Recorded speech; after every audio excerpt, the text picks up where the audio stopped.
Zombies Chronicles is one of the most beloved content releases for fans of COD Zombies and acted as a beacon echoing the highest levels of excitement in the history of the game mode. Fresh off the heels of a chain of consistently brilliant original maps, Treyarch came forward and delivered a set of remasters from the days of World at War, Black Ops 1 and Black Ops 2. Completely revamped with stunning detail, Zombies Chronicles spoiled long-term fans of the mode and even did well in the eyes of Activision, as sales boosted it straight up to being the top-selling DLC on the PlayStation Store for the entire year in which it was released. Naturally, fans wanted a follow-up. Whilst we did receive 8 iconic maps from the past, there was still a large range of maps that were not brought forward. Now, a fair chunk of these did return in a reimagined format brought to us by Black Ops 4, but generally the community of Zombies players had such distaste for this game that to most people these maps don't even count, and they simply paled in comparison to the delivery brought forward by Black Ops 3's Chronicles. So, as you'd guessed for quite some time now, people have been speculating that a Zombies Chronicles 2 is on the horizon, aimed to bring back true remasters of a multitude of Victus maps and other Zombies experiences previously featuring a celebrity cast. Maps like Mob of the Dead, 5, Buried, Die Rise, Transit, Nuketown, all of that jazz. But where exactly is this DLC? Well, I figured it might be time to share my own theory and ask ourselves,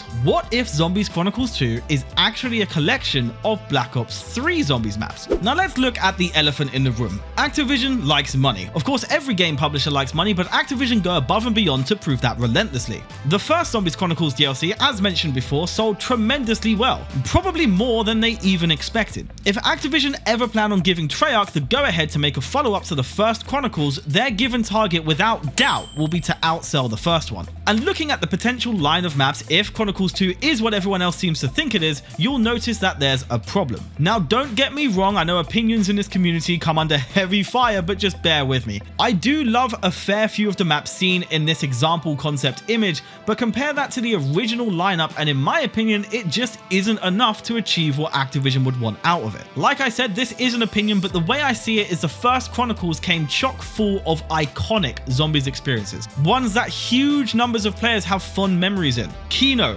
Origins, Ascension, Moon, even the other World at War maps came back for the real OG fans. Meanwhile, Chronicles 2 boasts some bangers granted, but also maps that are widely regarded among the worst we've ever seen. Ultimately, taking opinions aside and just looking at straight up statistics here, Chronicles 1 is just a stronger lineup of maps, especially when you're considering the polls found on Reddit and so on, and so Activision potentially won't be satisfied with the idea of taking a risk at a DLC pack that might not outsell its predecessor. Of course, you could argue that there's so many new players now, etc, but what I'm saying is that Activision probably wouldn't want to take the risk. And so what are we left with? What can they do? Well, think about it. What are they left with when looking for maps that are iconic enough to maybe outshine the first Chronicles lineup? It's Black Ops 3. Black Ops 3 really did it right. Hardcore fans from the previous games were catered for, as well as newcomers being looked after with a healthy dose of powerful weapons, perks, alternate ammo types, and all of that jazz. The main roster of maps brought fresh environments, groundbreaking visuals at the time, and truly original content. That's very important, by the way. Regardless of what kind of Zombies player you were, everybody who was there during the Black Ops 3 period was having fun. As a Zombies YouTuber, especially one who's been playing Zombies since World at War, I'm actually gutted that I didn't make this channel during the Black Ops 3 days. I figured maybe Black Ops 4 could take it further, and yeah. God, how wrong was I? But anyway, I'm getting off topic here. The point is that these maps played well, endured well, and aged well, and in my head, it just makes sense for these to be the maps that are brought forward into Chronicles 2.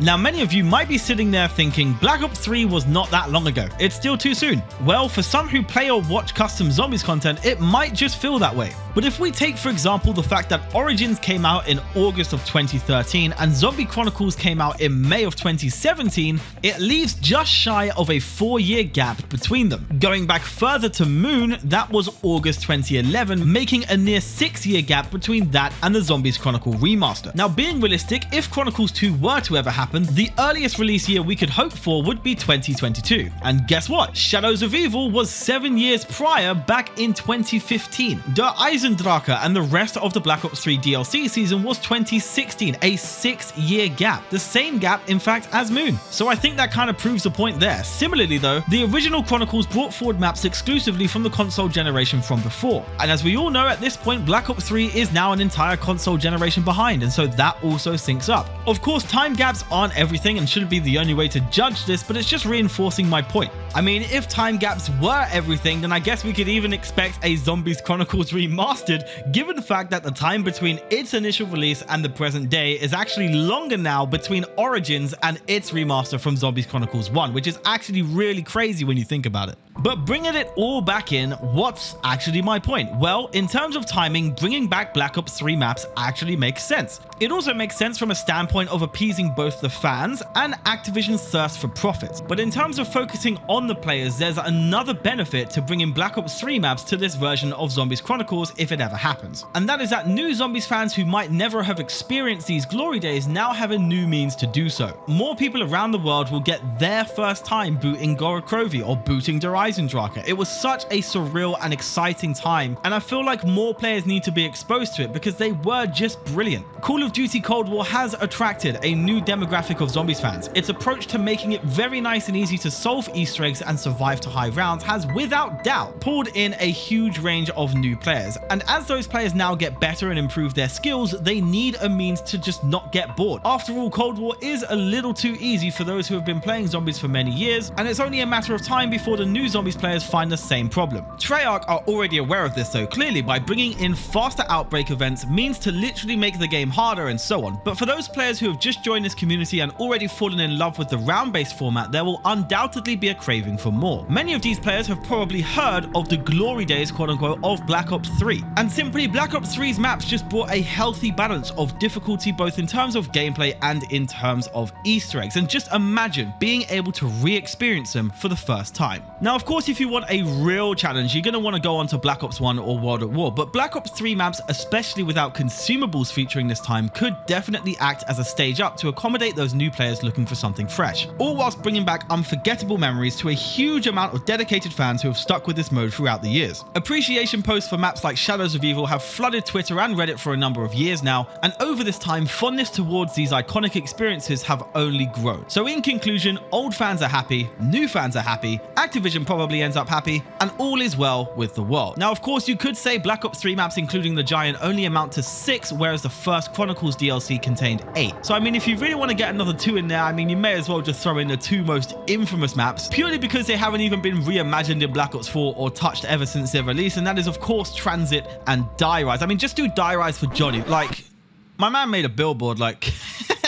But if not this, why not try the seemingly impossible and bring some of these incredible custom Zombies creations to console players? Please? Okay? Cheers. But that is all for this video, lads, ladies and gentlemen. Before you go, make sure you comment down below what you think Zombies Chronicles 2 should contain, and if you think it even should exist at all. But I've been Kunjora. I hope you liked the video. If you did, please be sure to show that by leaving a like, subscribe if you're new, and I'll catch you in my next video. Cheers.